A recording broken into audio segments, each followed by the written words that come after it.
So I'm believing we're going to talk about why we adopted first. A little story about Lucy. Yeah, man. So introduce yourselves. Okay. Okay, is it rolling? It's rolling. Okay. Introduce yourselves and Okay. then just yeah.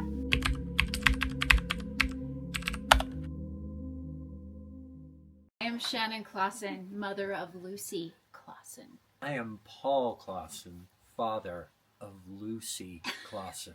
We have been asked to talk about, number one, why we adopted kids in the first place. And number two, we just kind of wanted to talk about the story about adopting Lucy because it's pretty awesome. It's pretty incredible, yeah. But we did have two biological kids first, a boy and a girl, Sean and Kylie, Lucy's older brother and sister. Oddly enough, even when I was younger, I sort of always had this thing in me that wanted to adopt. I think it was mostly because I didn't want to be pregnant. I always had this little bug in me that I wanted to adopt. After we had Sean and Kylie, this guy was pretty certain he wanted more kids. Yeah. I was like, well, okay, they're not coming from me if we have some more. So I'm not doing that again. I've done it twice and that's it. Pregnancy wasn't fun for me. We wanted more kids. It was New Year's Eve, year 2000. We decided we wanted to add to our family. We went to a seminar where a bunch of adoptive parents got up and talked about their experience in the morning, kind of the nuts and bolts of the background checks and the forms you have to fill out, and they have to check your criminal record if there is one, all kinds of things, safety in your house. It takes weeks and weeks to fill out the paper. Then we went to this thing, we decided, well, we better decide if we want to adopt, and the morning explanation was great. We came back for the afternoon, and that's when they had their adopted kids with them. And it just changed everything for us. I went into it feeling like, how can I adopt children and love them the same as my biological children? I need to be able to do that, otherwise it's not fair. We came back after that afternoon session seeing the parents with the children. I think we changed into, how could we not? How could we not adopt a sweet little boy or girl or both and just love them as much? Paul was a lot more question. skeptical going into it, I think, than I was. Days worth of panels, the seminar that we were required to go to. I mean, you couldn't even enter the adoption process without going to this. I think it was really, really beneficial for Paul. So then we're like, this is the right thing for us to do, for sure. We just went full force into it. We started the process and adopted Lucy's older brother, Adam. He was an African-American little baby boy. He was born in Detroit. When he was about 6 months old, we just thought, well, we need to adopt one more time because we have these two children of our own, natural birth children who are Caucasian as can be, and then we have Adam, and it just felt like we needed to adopt another child in this scenario. Our family wasn't quite right yet. It was pretty funny because Adam was a special needs baby, so he was born with a bilateral cleft lip, a cleft palate, very extreme, severe. He had surgeries all the time. I mean, his first surgery was when he was, I think, 2 months old, and he had constant surgeries. This was after we actually adopted him. Leading up to it, it was 18 months? Yeah. It took a long time, and ups and downs. Hey, we have one. No, we don't. Hey, we have one. No, we don't. So when he was 6 months old, I told Paul, we have to start this process again because I don't want there to be a 3-year gap between Adam and the next baby that we adopt. And it took so long to get him. It took about a month of sort of talking about this, and I just started calling agencies. And the first adoption agency that I called, I told him that we were interested in non-Caucasian baby. This caseworker just freaked out on the phone. She was so happy. She's like, oh my goodness, we have about 8 babies right now and we're trying to place. I can't believe you called. And I'm like, wait a minute. We're not talking they're months. born already? We're not talking about right now because Adam was 7 months old. He had a surgery coming up in, I think 2 months from when I was calling. I mean, surgeries were just, they kind of shut down our life. They were a lot of work. I got off the phone and I was just like, Paul, we need to go down and find out more about this situation. Going to this agency was so different than what we'd been through with the first, where they already had babies. It was very strange. It was. And please, I don't mean any disrespect whatsoever, but they're like, yeah, come on down and take a look. So we go to the office and we meet Lucy for the first time. I mean, literally, she's this big. We were just staring at each other pretty much in wonder. Confused look in her eye. The agent was there with us. She's like, well,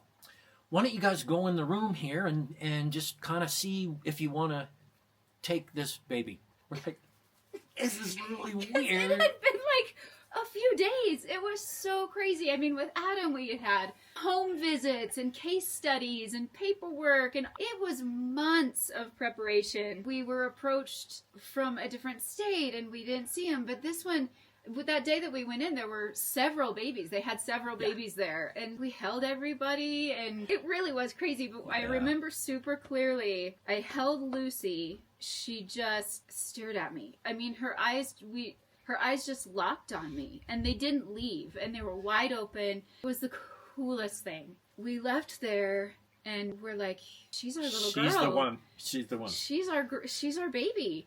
The caseworker just said, since you've already adopted, we can rush your paperwork through. We can have this done in a couple of days. The only problem was this was a private agency. The fees were really, really expensive. Our finances were pretty tight because so many medical costs with Adam. We scraped together all the money we could, literally from every place we could get money. We scraped everything together to try to pay the fees, and we came up short. So the agency said, well, I'm sorry, unfortunately we do have another family who really wants to adopt this baby, and they do have the money.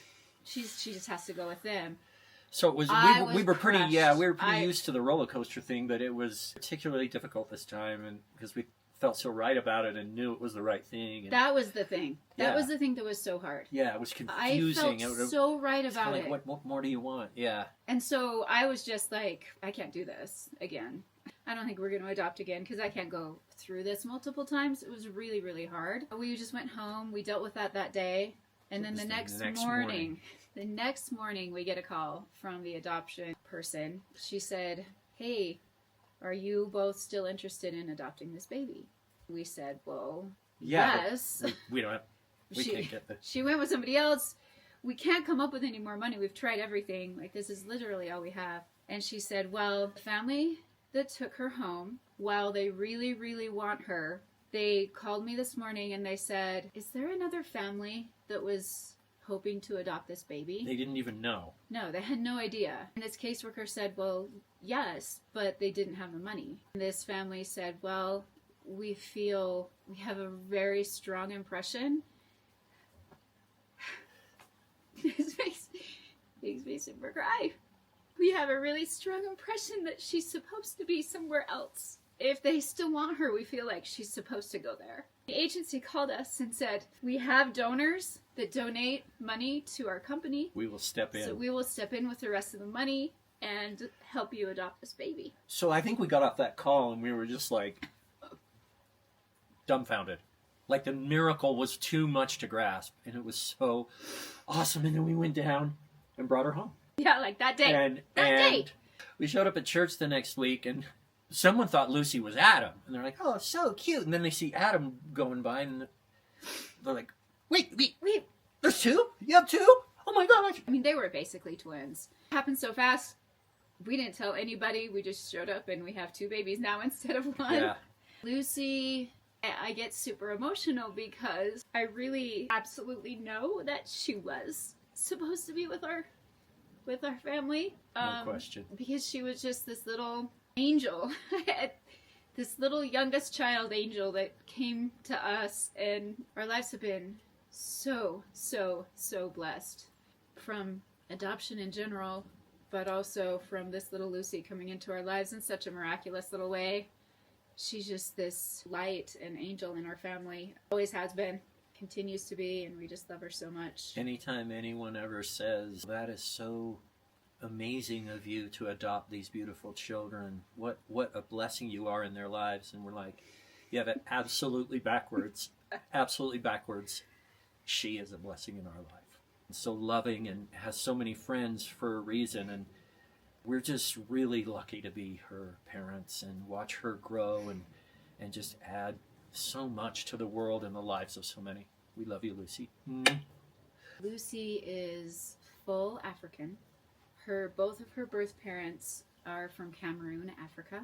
We don't have a lot of the background story, but if I remember right, they were one or both of them, I think maybe both of them, were lucky enough to be studying medicine. They were so needed. They felt like they just couldn't take care of a baby at that time. They needed to finish this medical pursuit. So they were lucky enough to be able to get a temporary visa to come to the United States and have Lucy born actually in the United States, because they knew that the process of adoption would go faster. They flew to Atlanta, Georgia. She was born, and literally the next day we are told that her birth mother flew home. From the very, very beginning, Lucy, she's just such a special person. She's had people looking out for her welfare from the very, very start. And we were just lucky enough to be a part of that journey and come into her life and made her way to Utah, and